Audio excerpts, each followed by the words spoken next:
My name's Gavin Grewal. I'm a solicitor at White Dalton Motorcycle Solicitors, and I have with me Andrew Prendergast, and I'm also a solicitor. And the topic of the video today are dodgy roads. So, I mean, the roads, I've said this a million times before, they are in poor order. And as bikers, it affects us probably more than anyone else, apart from maybe cyclists. But yeah, us guys and girls on two wheels, on motorbikes, dodgy roads is a massive problem. And this area of law is quite complicated, so I think we'll break it down. Yeah, we're going to talk about potholes today, and there's plenty of those around, to be fair. Maybe more potholes than there is roads sometimes, but where I live. We're going to talk about gravel and diesel spilt by people who are known. And then we're going to talk about gravel and diesel spilt by unknown people or untraced people. So those are the topics we're going to cover today. And we do have some videos, so I think we'll edit those in as and when we can talk about them. Yeah. But do you want to start with potholes? Yeah, so obviously if you're out on a bike and you're at a pothole, to state the obvious, it can be really, really detrimental, to say the least. And we deal with calls week in, week out from fellow boys and girls on bikes who've hit potholes and come a cropper. If you're out riding, you know when you felt one, it rattles through your spine, to say the least, and if it doesn't go your way, you can end up falling off. So the general gist is the council or local authority is responsible to make sure that the road is safe. I mean, that sounds kind of obvious, but it's been in law for a very long time, and if you want to look it up, it's Section 41 of the Highways Act. But basically it says you need, as a local authority, to make sure that road is safe for people to use. And that could be a man on a bicycle, a woman on a motorbike, a guy driving a van or a truck or whatever. The road is meant to be safe. So the starting point is, if you hit a massive pothole and fall off, the council is potentially on the hook, or the local authority is potentially on the hook to compensate you for your injuries or losses, your trash bike, whatever.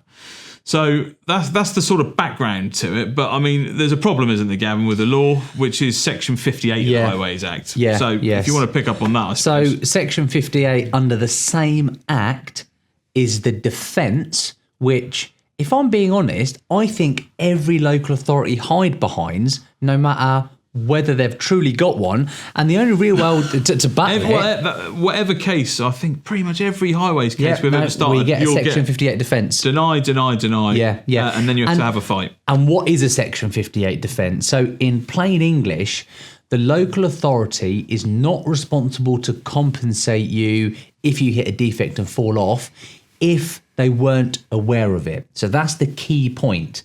Now, whether they were aware or not really comes down to a finding of fact. But what you'll find that local authorities will rely upon will be their highway inspector. So every local authority will have a team of highway inspectors, and their job is to literally drive up and down their own geographic area and find defects. And if they do, they then mark it down as a defect. And if there's nothing there, they'll just say no defect. Now, that can be a problem for a biker, because if you hit a pothole and fall off and you've got a photograph of it, we should probably just pick up on that point, actually. If you are unfortunate enough to have an accident, hitting something on the road or in the road, it's easy for me to say this sat here in our studio today, but if you can, try and get some evidence of the defect. We'll stick with potholes for a second, but the defect that's caused you to fall off. Because if you do then report it, for example, you're in hospital or whatever, and there's a website out there where you can report potholes, and someone comes and fills it in, you've got no evidence of what you've hit and caused you to fall off. So evidence is always key with these things. But yeah, the inspection regime... And actually get the best evidence. So if you're able and there's witnesses, get it there and then. Because, 2 weeks later, 2 days later, if the local authority comes along and resurfaces the road, the evidence gone. You can't. And courts, I mean, we've run these sort of cases to trial. Courts will really, really examine what the pothole was, and if the person who's fallen off can prove it was that pothole that caused them to fall off and have those injuries. And if you can't prove it was that pothole, then your claim will fail. So evidence is key. Is key. I can't stress enough. Evidence is key. So actually, there's the evidence point, and there's a Section 58 defence, because really that is a matter for the lawyer to advise you on. I.e., do they have a defence or don't they? And if you think that you've got a chance of battling it, the way to battle it is to go to court to argue against the Section 58 defence and their evidence, and that's the best way to defeat it. So just on the Section 58 defence point, the inspection regime, which is what Gav was talking about a second ago, is their way in of defending it. So the inspection regime, they'll have to produce some paperwork to back it up. You can't just say, oh, we inspected it and it wasn't there. No, it needs to be recorded. Exactly that. And so when we get involved with these cases, we will ask the local authority for their inspection documents, and you'll get them through. So I suppose it's kind of key to point out there's different inspection regimes applicable to different roads. And again, there's nowhere in law that says they must inspect it once a week, once a month, once a year, but to sort of give you a broad brush view on it, if it's something like a main motorway, it's going to be key that that needs to be inspected probably weekly, because if you have a big, pothole appear in the middle of the M1 with the amount of traffic on there, it could affect a lot of people as really, really dangerous. So the inspection regime there is going to be more frequent than, say, a little country lane in the middle of nowhere where just the tractor driver drives. Perhaps that kind of classification of road, a little country road, could be inspected once a year. Yeah. So if a pothole is not there on the 1st of January when it's inspected, but appears after a massive rainfall or whatever on the 1st of June, or a big tractor's put a big pothole in it, and you fall off on the country lane, their inspection regime of once a year on the country road might be enough to raise a Section 58 defence. And this is why it's so important to get some specialist input on it, because when we're running these cases, look at the actual inspection regime, look at the location, then try and work out if there's a Section 58. Well, actually, also, this is where Google can be your friend. Because Google can be your friend, the last one I was looking at in the office just last week, the highway inspector said no defect, no defect, no defect, no defect. For 5 years or something. Yeah, absolutely. So the local authorities come back and say, we're not liable, we've got a Section 58 defence, there was never a defect there. Now, the beauty of Google Maps, I just fired up Google Maps, got to that particular location, and if you can actually look back in history, top left, I think, you've got some computers. And you can look at, when was it last run through with a Google car, and they take another picture, and the past 5 years you could see a pothole, and it was still there, it was there. Getting bigger and bigger. And it begs the question, how has the highway inspector gone to that location and every year marked it with a tick saying no defect, when we, plain as day, can see on Google Maps that same bit of road getting worse and worse and worse? So this probably comes back to what I said a minute ago. I think sometimes Section 58 defences are just thrown at you with no real basis, and the best way then to battle it is to say, fine, you think you've got a Section 58 defence, we don't think you do, we'll issue court proceedings and we'll have to investigate this before the judge. Pretty much, yeah, spot on.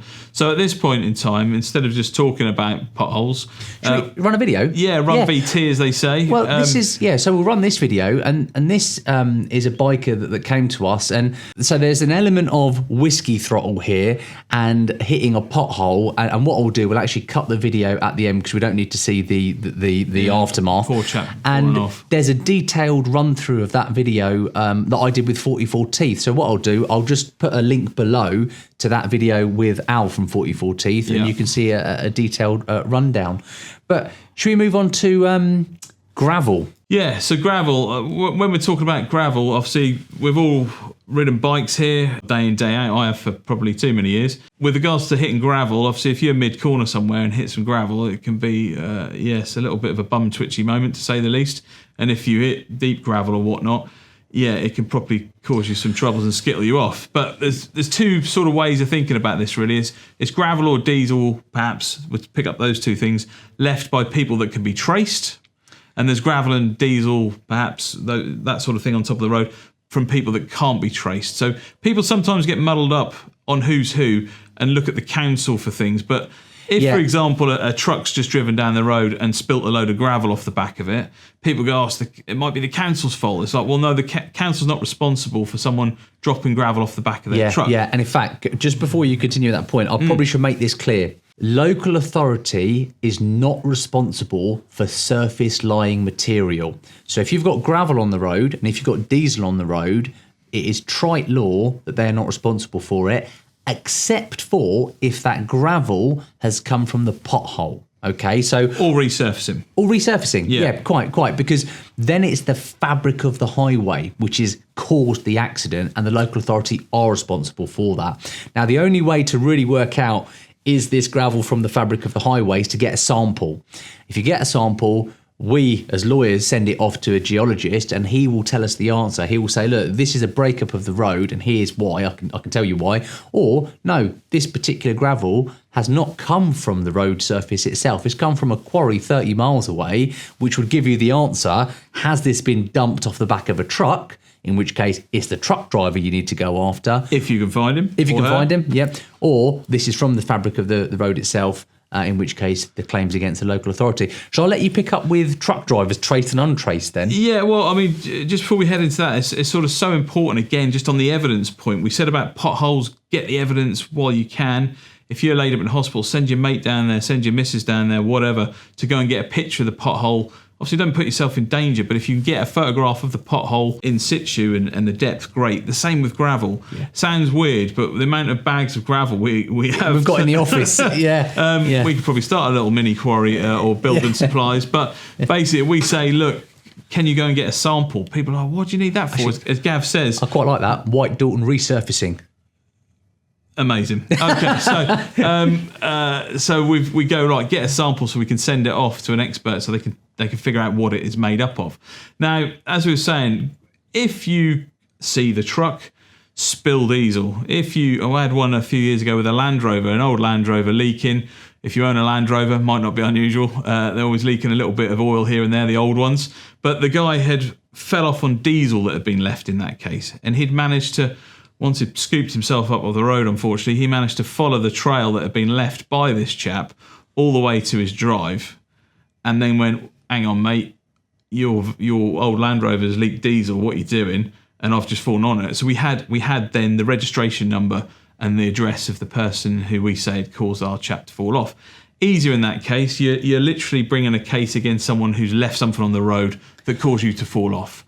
And we had a video of him following the trail, etc., and a witness and all the rest of it. So those cases are kind of easier. Well, they're easier because your claim then is in negligence against the driver, or it might even be a nuisance because you say, well, you deposited something on the highway, which falls under the tort of nuisance, and I hit it and fell off, and therefore you're liable, whether you knew about it or not. Exactly that. So it might not even be he negligently fixed his car and it leaked. It might have been one of those things where it just split and left whatever on the road. But you can trace the party. That's the easy bit. You can trace the party, and then that person's hopefully insured, and you go after the insurer as well. In fact, can I run a video on that point? Yeah. So there's a skip lorry that goes around this roundabout, and if you look very carefully, you'll see the roundabout gets painted dark black, and I think 4 or 5 vehicles pass, and the next vehicle is a scooter. Who came to me, he was actually my client, and he's given me permission to use this video.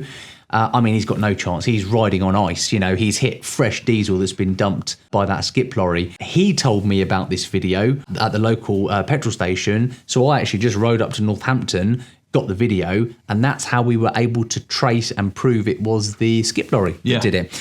Now, why does that matter? It was better for him to bring an action against the skip lorry's insurer rather than the MIB, which would be the correct defendant in an untraced matter. So we've covered this in a previous video, I believe. MIB is Motor Insurers Bureau, for those who don't know. So every time we all pay some insurance, the easiest way of thinking about it, and I'll talk about the MIB in just a second, but some of our money from our insurance effectively goes into a big pot that the Motor Insurers Bureau or the MIB use to pay out for untraced drivers, which we'll talk about in just a second. But in Gavin's case, the video that you can see up on your screen that's been rolling, Gavin was able to hop on his bike, go to Northampton, get control of the video from the garage, and then use it to ID the skip lorry company and then direct the claim directly at them. Good work on Gavin. Problem solved by Gavin. You might not get that. Well, no, actually, it's down to the client, actually. Fair play to him. But you went and seized it. Don't do yourself a disservice. Well, yeah, I mean, that poor lad was sat in hospital with a broken leg, and he made me aware of it, and we got hold of it. But fair play. That's perhaps the difference between us and some other lawyers. We go out and seize it directly as quick as we can. So we'll ride across the country to get you evidence if we can. So that's where you can trace a driver. The other type of claims involving, say, gravel or diesel left on the road, if it's not a highway authority case, is what we called a minute ago the untraced driver claim. So as I said, the MIB, the Motor Insurers Bureau, let's pretend we couldn't track down the skip lorry in that video. You're left with a poor biker who's hit diesel, fallen off on a roundabout, ended up in hospital, and who do you go to? And we get loads of calls every week And if you've read any of my columns in any of the motorcycle press, I've dealt with this quite a lot of times over the years, different scenarios. But basically, I've hit diesel from an untraced vehicle. What can I do? Am I scuppered? And the answer is no, you're not scuppered. What you do is you can put forward a claim to the MIB, the Motor Insurers Bureau, and if on the balance of probabilities, the thing you hit on the road would have come from a vehicle that should have been insured to be on the road in England and Wales, the MIB will step in and pay out for your claim for your injury and losses, basically. There's a few things, I won't go into it today, but there's a few things that they don't pay out for depending on what's happened. But broadly speaking, they step in as if they're the insurer. So like the insurer of last resort, so they'll pick up the tab on an untraced claim. Yeah, no, I completely agree with that. In fact, I'm just thinking the last few that I've run, it really comes down to evidence. So if you've got evidence of photograph, because you can't pick the diesel up, but if you've got photographs at the scene of diesel, which of course makes this beautiful rainbow colour when it rains and is just slippery as you like when it's dry, get some photographs, get witnesses. I've had a few that have been rejected by the MIB, but we've always won them on appeal. Bob had one recently. Bob is one of our other solicitors, and his had got rejected as an untraced driver, actually, I think had hit our chap. But he too had appealed to the MIB. And again, it's about evidence. Works on evidence, yeah. Laying out the right evidence before an arbitrator, and the arbitrator then sided with us over the MIB and went, on the balance of probabilities, this accident was caused by an untraced driver. But it took a heck of a fight, because initially the MIB rejected it, which they can. Yep. If they say there's not enough evidence to prove that it came from a driver, if that driver could be traced. In that case, Bob fought hard for the client and secured on appeal. Secured an interim payment as well, and he's running with the case. So evidence is the key on all these things. Good. Hope you enjoyed the video. That's the truth about Dodgy Roads. As ever, if you could like, subscribe, and put your comments below, because we do read them, and we'll see you for the next series of The Truth About.